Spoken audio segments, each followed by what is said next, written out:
एक और बड़ी खबर आ रही है। अवैध माइनिंग कर रही कंपनियों पर सुप्रीम कोर्ट ने फैसला सुरक्षित रखा है। दिन भर चली सुनवाई के बाद कोर्ट ने यह फैसला सुरक्षित रख लिया है। सुप्रीम कोर्ट में जनहित याचिका पर सुनवाई के दौरान एमिकस क्यूरे ने माइंस कंपनियों पर गंभीर सवाल उठाए हैं। इनमें आदित्य बिरला ग्रुप की एसएल माइनिंग और शारदा माइंस समेत कई बड़ी कंपनियों पर गंभीर आरोप लगे हैं। आरोप है कि इन कंपनियों ने नियम कानून को ताक पर रखकर अवैध माइनिंग की है। एमिकस क्यूरे ने कोर्ट से 9 कंपनियों की लीज तुरंत रद्द करने की सिफारिश की।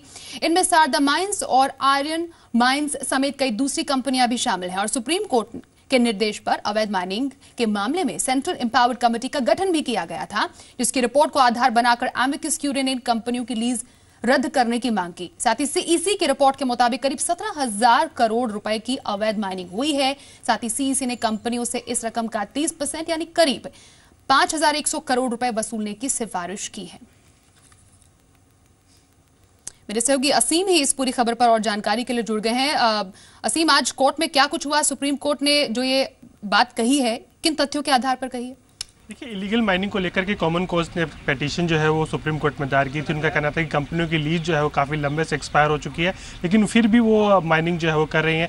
आज तक देते हुए एमिकस क्यूरी ने ये कहा कि कई कंपनियां हैं जिनकी लीज जो है 34 साल पहले एक्सपायर हो चुकी है और उसके बाद अभी भी फिलहाल सरकार उनको ऑक्शन नहीं कर पा रही है। सरकार का नया कानून लाने का तर्क यही था कि वो ऑक्शन जो है इसकी करवा सके, एक ट्रांसपेरेंसी जो है वो ला सके, लेकिन कंपनी अभी भी लीज छोड़ने के लिए जो है तैयार नहीं है। जबकि कंपनियों की दलील थी कि जो लीज है उनको 50 साल के लिए दी गई थी और उनका रिन्यूअल जो था वो ऑटोमेटिक था। तो सभी पक्षों की राय सुनने के बाद सुप्रीम कोर्ट ने फिलहाल लीगल एस्पेक्ट्स को लेकर के कि क्या इन कंपनियों की लीज जो है वो एक्सपायर हो गई है या फिर इन कंपनियां जो है वो अभी इसको कंटिन्यू कर सकती हैं, तो उसके ऊपर सब सुनकर के ऊपर फैसला जो है भी सुप्रीम कोर्ट ने सुरक्षित रख लिया है। जी, बहुत शुक्रिया असीम, इस पूरी जानकारी के लिए। नजर बनाए रखे, अपडेट आपसे आगे भी लेते रहेंगे। फिलहाल माइंस मिनिस्टर नरेंद्र सिंह तोमर ने अवैध माइनिंग में शामिल कंपनियों पर कार्रवाई की भी बात कही है। तोमर के मुताबिक रिपोर्ट के आधार पर उनका मंत्रालय कार्रवाई जरूर करेगा।